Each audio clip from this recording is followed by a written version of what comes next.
Please don't fear me because I know what. What's up, guys? It's Mr. Narius T here with game number 2 of the Abzan Tormented Existence deck versus the Blue-Red Counterburn deck.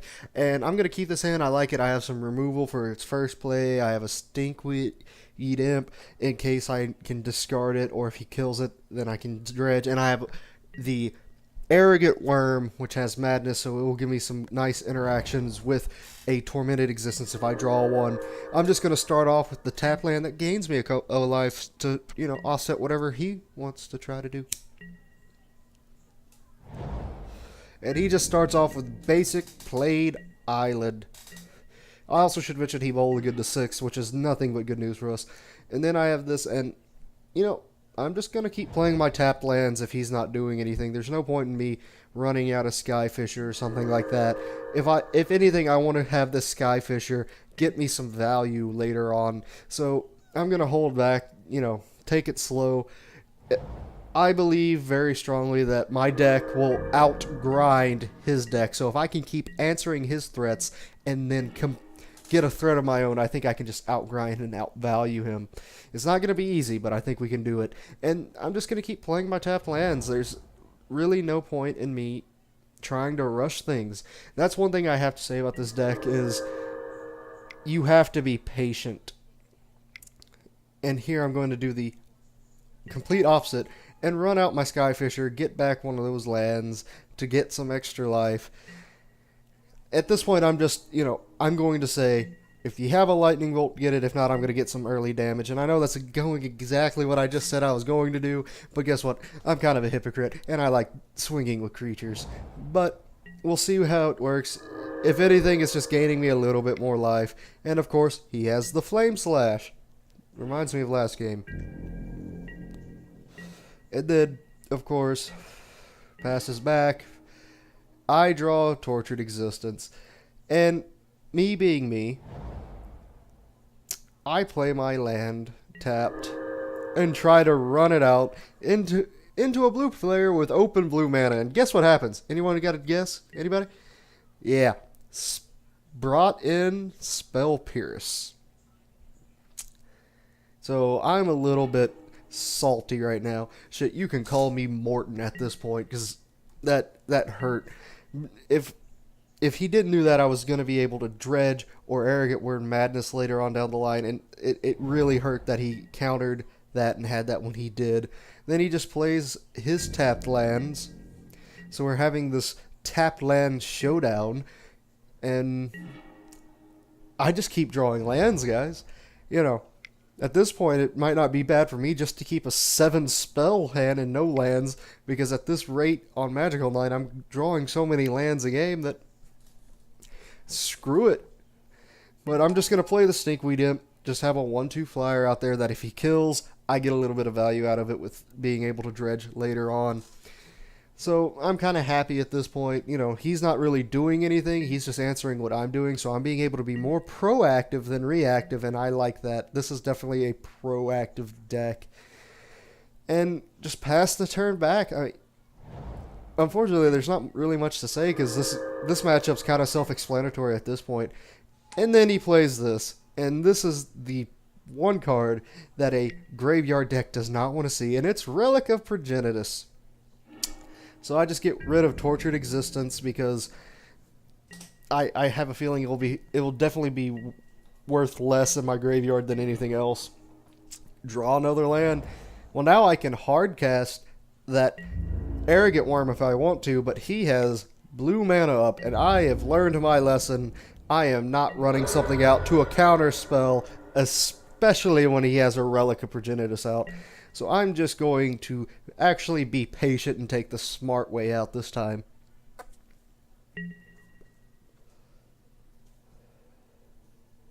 And past the turn, unfortunately this is not going to be a game full of fast and furious action with me being able to block and attack and interact as much as I'd like.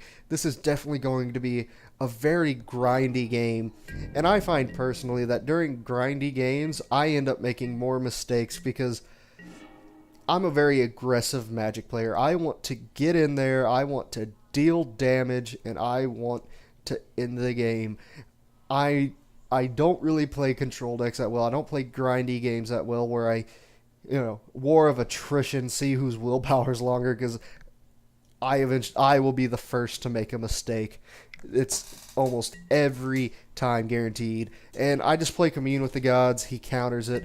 That I'm not too worried about losing, because I do have an Arrogant Worm that eventually I'm wanting to resolve so that I have a big threat that can't be lightning bolted. That 4/4 is very important, and that his main removal is Lightning Bolt. He has a Flame Slash. He probably has a play set or two, or 2 to 4 in there, but this makes it to where his lightning bolts just cannot answer it, and that's what I want to do. And then I get a Fume Spitter, and I'm just going to play it and hope he counters it, because at this point he has 3 spells in his hand. The likelihood of him having more than one counter spell is not that good, and he counters the Fume Spitter with a Spell Strutter Sprite. So I'm like, all right, this is my chance. I got one opportunity. Do not miss your chance to go. I don't know. I can't sing Eminem. Not a rapper, but I get to resolve it, and that's all that matters. And then I'm just gonna swing it with Stinkweed. What's he gonna do? Block with a 1/1? No, he's just gonna take that 1 damage. And now I have a threat that he has to answer, and he has to answer it with more than just a lightning bolt.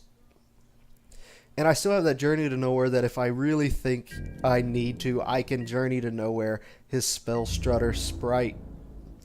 And he just passes the turn back with a lot of open mana and a Relic. So, and guess what? I draw a land, and I'm going to play the Journey to Nowhere to see if he has a counter. And he has another Spell Strutter Sprite. So the fact he's using these Spell Strutter Sprites and getting value off of them really doesn't make me happy. But I'm going to attack with both of my creatures and see what he's got. And he's going to block with one, and this immediately tells me he has a Lightning Bolt. Like, immediately. As soon as he only single blocked, I knew he had it. But I'm still going to get to deal 3 damage to him. And then the damage from the Stinkweed Imp. So it is 16 to 24, and I'm feeling happy.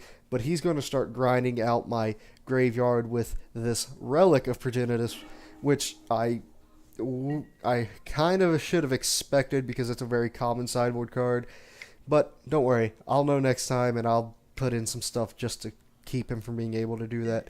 And now he's going to play a Mole Drifter and get 2 cards. So he's now ahead in card advantage, and I don't really like that.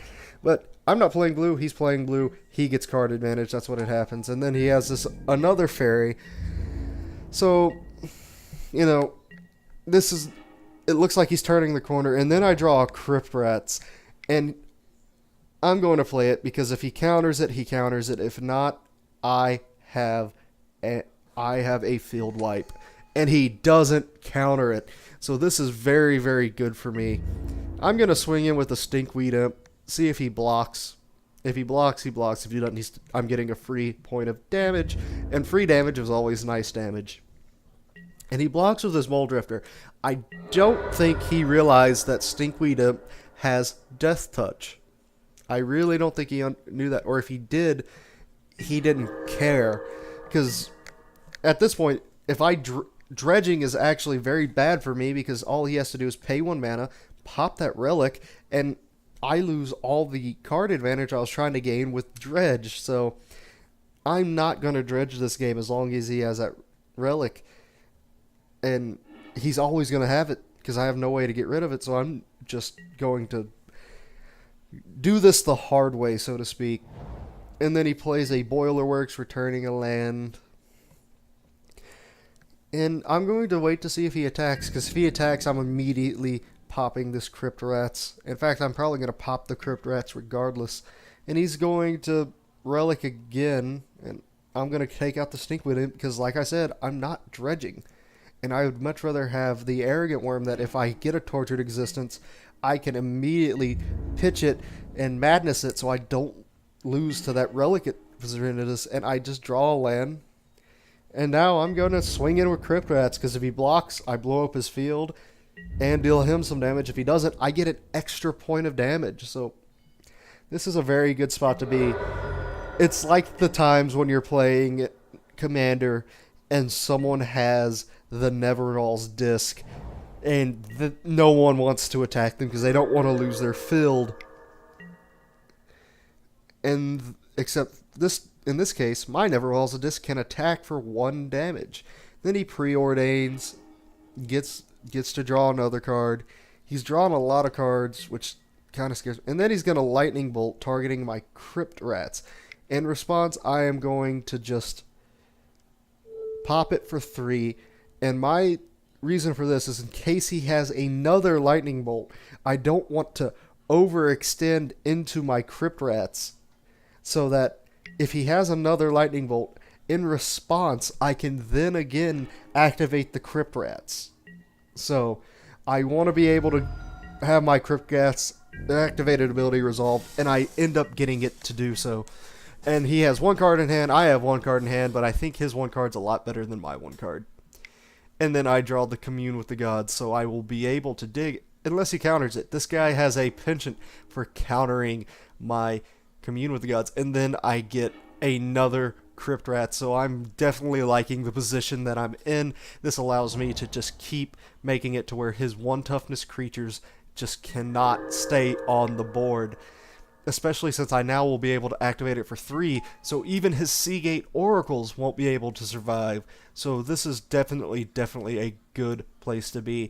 Now it's going to be sad if he untaps, Lightning Bolts it, I pop it for 3, and then he resolves something.